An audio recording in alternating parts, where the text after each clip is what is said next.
In the mountains of Romsdalen, Norway, Tobias is taking his daughter Nora to see the troll peaks. The fairy tale says 13 trolls once gathered here for a wedding, but they got so drunk they lost track of time and became mountains. Nora thinks she's too old for fairy tales now, which hurts Tobias to hear, and he reminds her you gotta believe in something to be able to see it. 20 years later, on the Atlantic coast of northwestern Norway, Nora is an archaeologist on a digging expedition with her team. Most of them are ready to give up because they've found nothing in 6 months and funds are running low, but Nora is stubborn and keeps going. Her persistence pays off and she ends up finding a dinosaur skull, for which the team throws a celebration. Meanwhile, in the Dovre Mountains, a construction group is working on building a new railway by digging through the mountains. This has gotten lots of attention from activists that are against such destruction of nature, but their presence is ignored. When the explosives are finally activated to start the tunnel, something deep inside the mountains growls and causes a collapse from which not all workers can run fast enough. This incident and the seismic activity it caused are immediately detected by the Norwegian Armed Forces,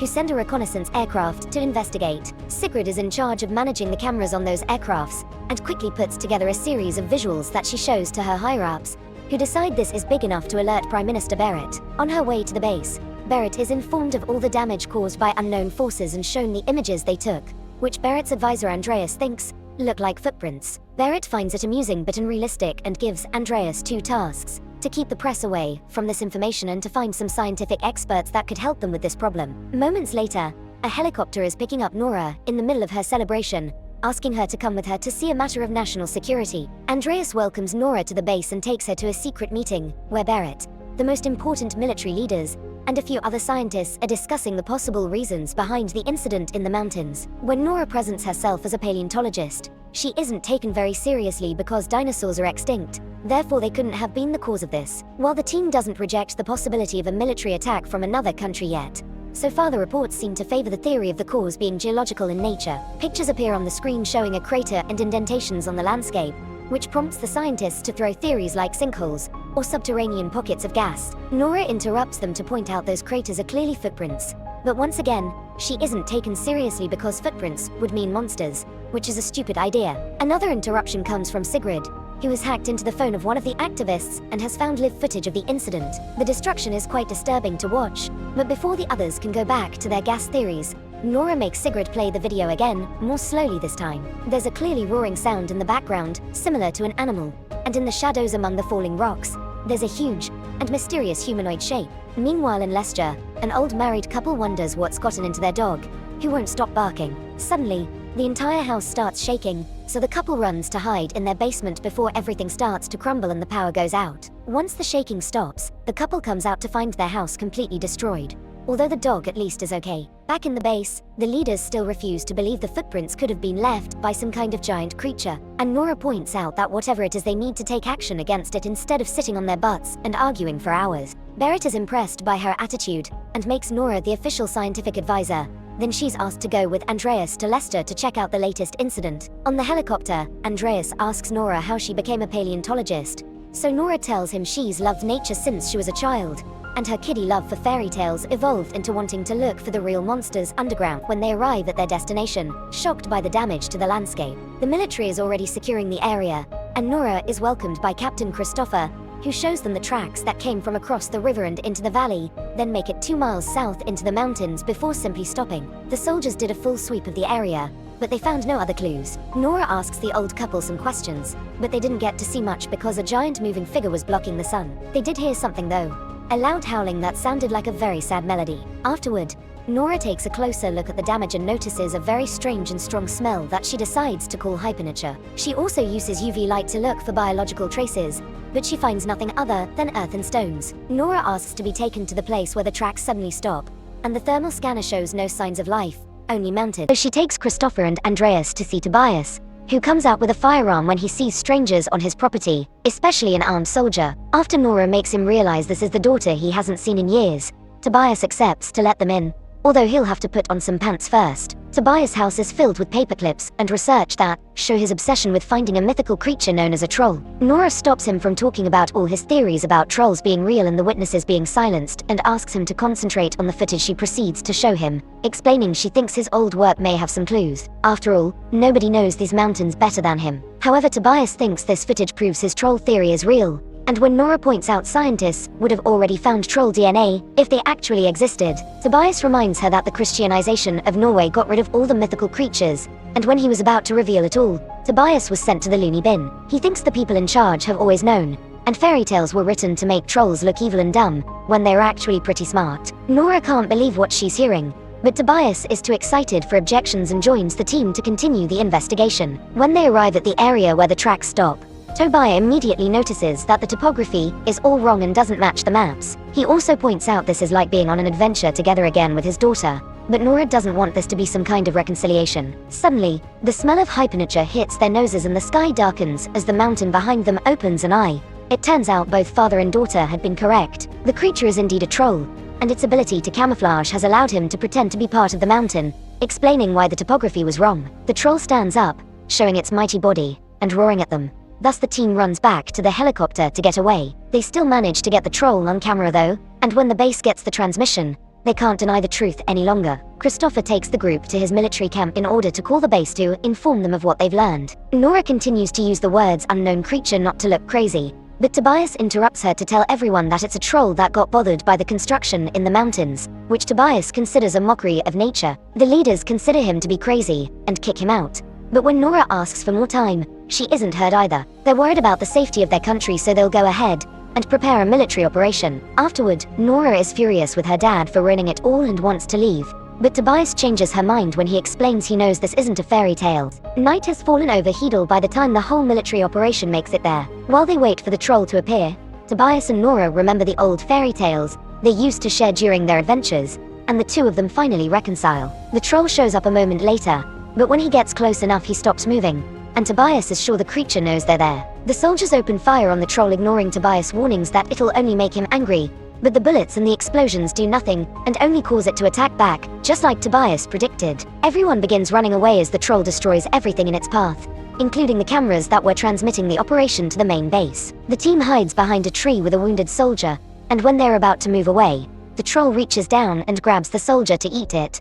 Tobias explains the troll probably smelled the blood from the soldier's wounds. Nora, Andreas, and Christopher want to run away, but Tobias decides to approach the troll and try a friendly approach. To everyone's shock, the troll actually stops moving and answers Tobias' gentle words with peaceful groans, but unfortunately not all the soldiers got the memo. A truck opens fire on the troll again, and when the creature turns around to counterattack, it accidentally hits Tobias in the process. As the troll walks away, Nora rushes to her father's side, and Tobias mumbles the words "the palace, the king, home," asking his daughter to remember to believe before he dies. When they return to the base, Nora keeps herself busy looking over Tobias' research to forget the pain and look for a solution. When Andreas and Christopher come to check on her, they inform her they've lost sight of the troll for now, but the army is getting ready for an airstrike. Nora thinks this attack will have the same result as the first one, meaning they need to think outside the box. The fairy tales say trolls don't like sunlight, but they've seen this one come out in daylight. The other clue they have is Tobias' mention of how the trolls were destroyed by the Christianization of Norway, which gives Nora an idea. They contact Berit and the others to explain that stories say trolls used to throw boulders at churches when they heard the bells, which means bells are what they need to use. The leaders think this is ridiculous, so Christopher has to cut in to remind them nothing has worked so far and they need alternatives. Thus Berit reluctantly gives them permission to carry on the plan. The troll reappears moments later, coming closer to the Hunderthusen family park, and causing massive panic among the crowd, as everyone begins running away except for a little girl that wants to watch the creature. Christopher and Nora show up in a helicopter, guiding a whole hover that is carrying giant bells. They surround the troll with these bells as they make them ring, and Nora turns out to be right. The sound does hurt the troll's ears. However, the troll also doesn't hesitate to attack to defend himself, hitting the helicopters and making them crash. When one is about to fall on top of the little girl, the troll surprisingly grabs the helicopter to save her before it walks away. Since this happened in such a public location, now the whole world knows about the troll and the fact it's making its way to the capital city. Newscasts from every country cover the incident and phone-recorded clips go viral on social media. When the team returns to the base, a furious Berit ignores Nora when she points out the bells did work, so they should try again from a different angle, and kicks her out of the base. On her way out, Nora bumps into Christopher, who confesses he thinks Berit is making a mistake, and he'll be there for Nora if she ever needs anything. In the conference room, the military leaders tell Berit about some dangerous missiles that haven't been officially approved yet. Berit can't believe she didn't know about this, and Andreas points out such weapons shouldn't even be considered, but this only gets him kicked out of the room. Seeing as he won't be taken seriously, he decides to quit and rejoin Nora on his way out, telling her to get ready because they're evacuating the city. Moments later, Berit appears on TV officially announcing a state of emergency and asking all the citizens to collaborate as their soldiers take over to prepare for the next operation and help them evacuate without issues. Nora and Andreas are in the same car and get stuck in traffic, so Nora uses this time to keep looking at Tobias' research. The pages keep mentioning Sinding and something about a gatekeeper, which prompts Andreas to comment it could be Ricard Sinding, the Lord Chamberlain at the Royal Palace. Nora suddenly remembers Tobias mentioning King, Palace, home before his death, and reaches the conclusion they need to go to the Royal Palace. Andreas drives them there and they are stopped by the guards at the gate, but Sinding immediately comes to let them in because he expected Tobias, or someone related to him, to show up sooner or later. Sinding explains he respected Tobias, even if Tobias hated him, and his stubbornness allowed him to be one of the few people that discovered the secret underneath the palace. Once upon a time, it was considered good luck to build a palace on top of another king's home, and it turns out this particular palace has been built where the troll king used to live. Nora and Andreas are taken to a tunnel full of troll bones as Sinding explains that the Christianization of Norway killed everything that went against their faith. They ambushed the royal troll family and only spared one baby to lure the king into the mountain. There, they locked it inside a cavern and left it for dead. 12 years ago, Tobias found out about all this and Sinding sent him to the loony bin to guard the secret. He feels bad about that but still considers it the right thing to do, which makes Nora furious. This isn't time for an argument though. Nora realizes Tobias was right.